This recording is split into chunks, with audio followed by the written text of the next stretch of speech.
a lot to talk about, including, as you pointed out, Anne-Marie, the emails. We have congressional reporter Nancy Cordes, who was on the phone. She joined us earlier from just outside of this room.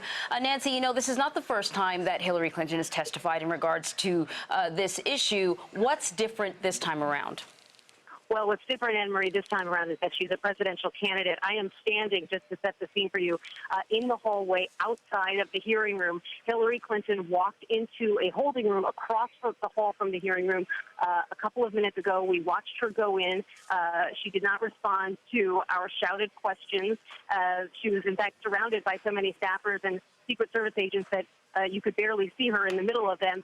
There are dozens and dozens of cameras here. I'm sort of squeezed in, crouched down among them, waiting for her to head from her holding room into the hearing room, where there are dozens more cameras, still photographers waiting in front of where she'll be sitting today during this, what's expected to be a very long hearing.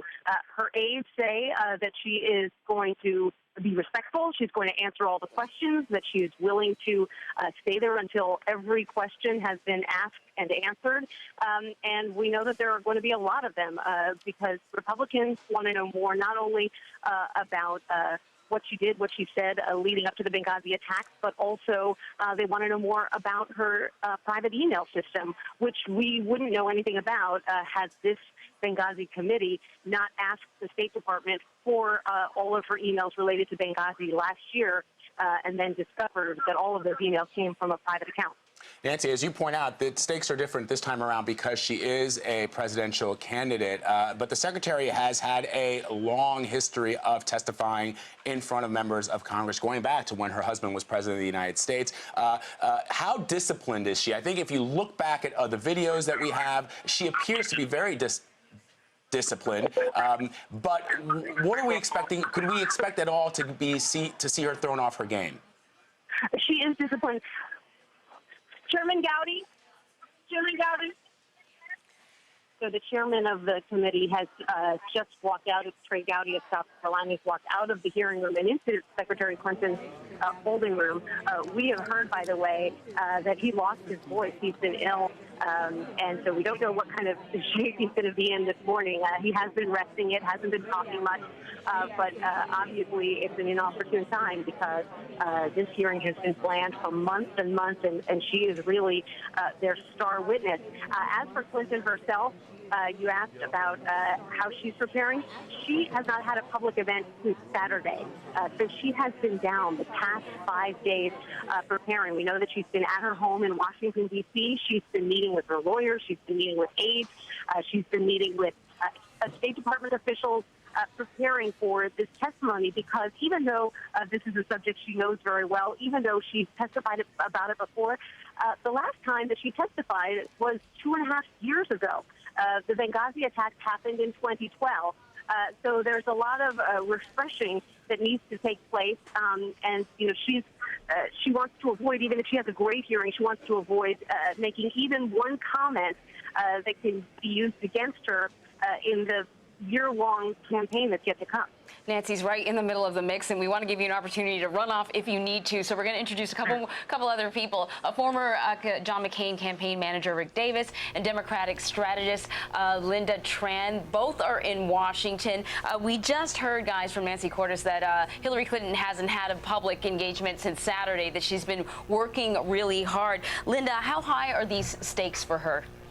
Look, I think the stakes are high in the sense that there will be Americans all around the country paying attention to what's discussed today. But frankly, I don't expect to hear too much that's terribly new. I think that, you know, this is an issue and this is a tragedy that has been investigated over and over again. We're now in the midst of the 7th or 8th. I'm not exactly even sure which investigation.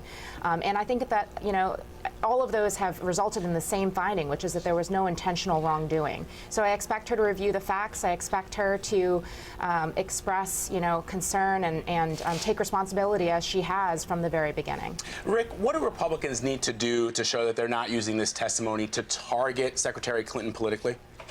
Well, I think it's the same thing Chairman Trey Gowdy has warned his fellow Republican committee members to avoid, and that is any kind of grandstanding.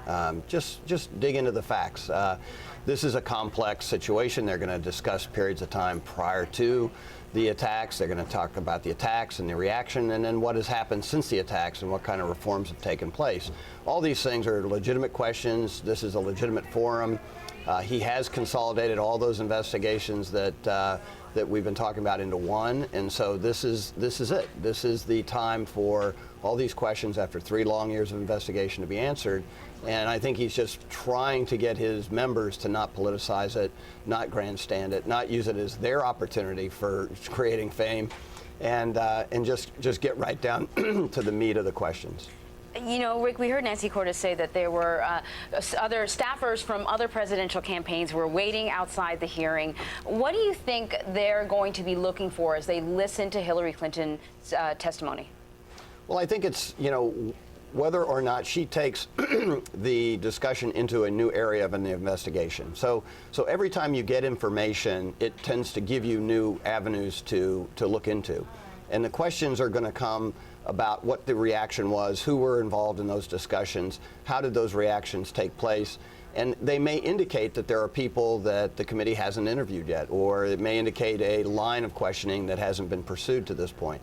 So a lot of this is going to be, okay, what next? If Secretary Clinton gives us information that we otherwise didn't have before, then we would open up that line of questioning and pursue an investigation in that area. So this isn't the end.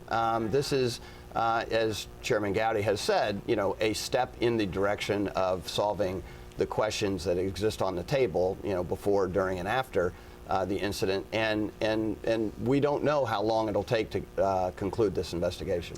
Lynda, we all remember that moment from the Democratic debate when Senator Bernie Sanders said we were all tired of hearing about your bleep emails. Polling now suggests that Americans are really tired of hearing about Secretary Clinton's emails. Is that what your reporting and your analysis also bears?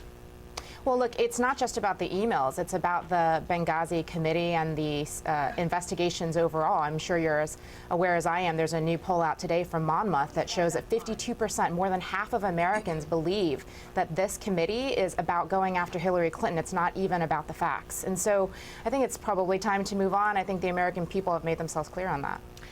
Rick, has this committee, though, been tainted a little bit? Some Democrats have called for the committee to be disbanded ever since Senator McCarthy admitted that, there might have been some political motivation, rather, Congressman McCarthy admitted that there might be some political motivation here. Maybe we should put this to bed. Yeah, I think that it's unfortunate about what Congressman McCarthy said, because up until this point in time, I don't think anybody would actually claim that Chairman Gowdy has politicized these hearings. They've lasted a long time because, frankly, it's taken a long time to get the information out of the State Department.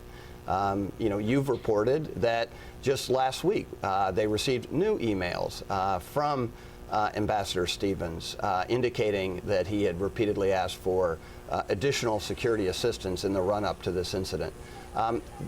So it takes a long time to uncover the facts. It wasn't like everybody cooperated fully and there was this big dump of information and all it required was to sift through the information.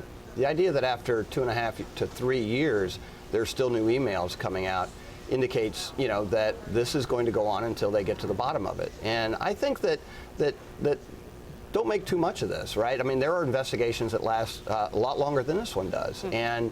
And so the real question is, what comes out of this? Is it going to make our diplomatic corps safer? Have there been reforms done that won't allow this to happen again? Because this is a real blur. This is a real mark. This is a real smudge in our country's ability to protect our diplomats. And we've got to make sure we get it right in the future.